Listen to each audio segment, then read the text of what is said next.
ฮอดแล้วทะเลทุกคนข้างล่างบ่ภูมิสิเป็นทะเล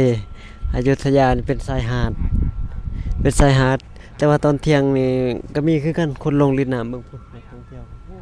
ทุกคนมื้อนี้บ่ภูมิก็เป็นวันหยุดบ่ภูมิสิได้ไปเที่ยวทะเลทุกคนทะเลอยุธยาเนาะทุกคนบ่ภูมิเห็นว่าอยุธยามีทะเลบ่ภูมิสิลองไปเที่ยวครั้งแรกว่ามันสิเป็นแนวใดเนาะทุกคนทะเลอยุธยาไปเบิ่งกันเลยแต่บ่แม่นคันหลังเด้อทุกคนนี่รถบ่ภูมิคันนี้อันนี้รถหมู่เนาะนี่รถหมู่เด้ออันนี้รถบ่ภูมิไปกันเลยเดี๋ยวถ้าเบิ่งว่าบ่ภูมิสิรีวิวแล้วมันสิเป็นแนวใดเนาะทุกคน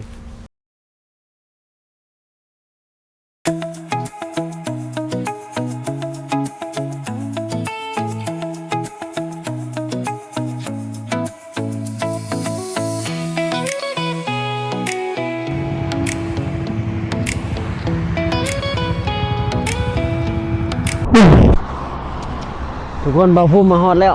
ทะเลอยุธยาพาเมียมาสิ่งมาใกล้ๆนึงเกือบชั่วโมงขี่รถเจ็บมันดัก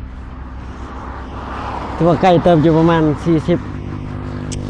40โลได้แล้ว40เกือบ50ภูมิจักจนเข้าเขตอ่างทองแล้วเนาะบ่ภูมิมาไปในหนึ่งก็อ่างทองแล้วอ่างทอง10โลเองตามบ่ภูมิเบิ่งในป่าเนาะทุกคนนี่เดี๋ยวบ่ภูมิสิพาไปเบิ่งว่าทะเลเด้อข้างในแต่ว่าบ่ภูมิบ่ทันได้เข้าไปเนาะบ่ภูมิจอดพักผ่อนอยู่ข้างในข้างล่างสิเป็นทะเลอยุธยาแต่บ่รู้ว่าสิเป็นแนวใดเนาะทุกคนสิพาเมียไปเบิ่งทะเลครั้งแรกไปฮอดแล้วทะเลทุกคนข้างล่างบ่ภูมิสิเป็นทะเลอยุธยานี่เป็นชายหาดแต่ว่าตอนเที่ยงนี่ก็มีคือกันคนลงเล่นน้ำเบิ่งพุ่นนักท่องเที่ยวอยู่ใกล้ๆพุ่นบ่ภูมิแนมเห็นเนาะกลายแบบเป็นทะเลสาบแต่ว่าน้ำใสเด้ทุกคนแบบ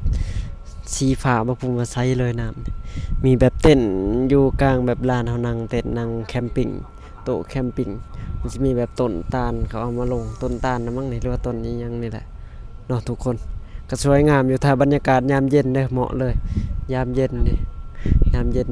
ช่วงเย็นๆมานั่งชิวๆนี่ทุกคนนี่เป็นกลางเต็นท์สำหรับลูกค้าที่แบบ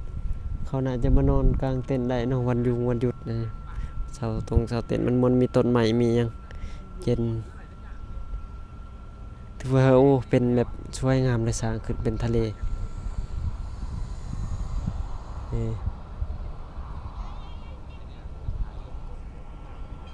คนท่องเที่ยวกำลังมาแต่ช่วงเย็นๆบ่ภูมิว่าน่าจะหลายแน่นักท่องเที่ยวเพราะมันยังสร้างบ่ทันได้แล้วเต็ม 100% เนาะทุกคนแต่มันก็งามเลยดิสิบ่ได้เช่าเต็นท์เนาะทุกคนเพราะมันร้อนกลางเว้นร้อนยังบ่มีลูกค้าบ่ได้ไปนั่งริมชายหาดเพราะมันร้อนยังร้อนหลายเนาะทุกคนเอาซ้ำนี้เลยเนาะทุกคนคลิปนี้ไผมีสถานที่ท่องเที่ยวแบบใกล้ๆอยุธยาหรือว่าแถวสระบุรีหรือว่าอ่างทองเนาะขอบปทุมธานีบ่ภูมิสิไปแบบให้หมดเลยสิไปเที่ยวในอยุธยาตอนนี้บ่ภูมิเที่ยวเกือบหมดอยุธยาแล้วเนาะทุกคนฝากกดไลค์กดแชร์ฝากติดตามเป็นกำลังใจให้บ่ภูมิเลยเด้อบ๊ายบายคลิปหน้าพบกันใหม่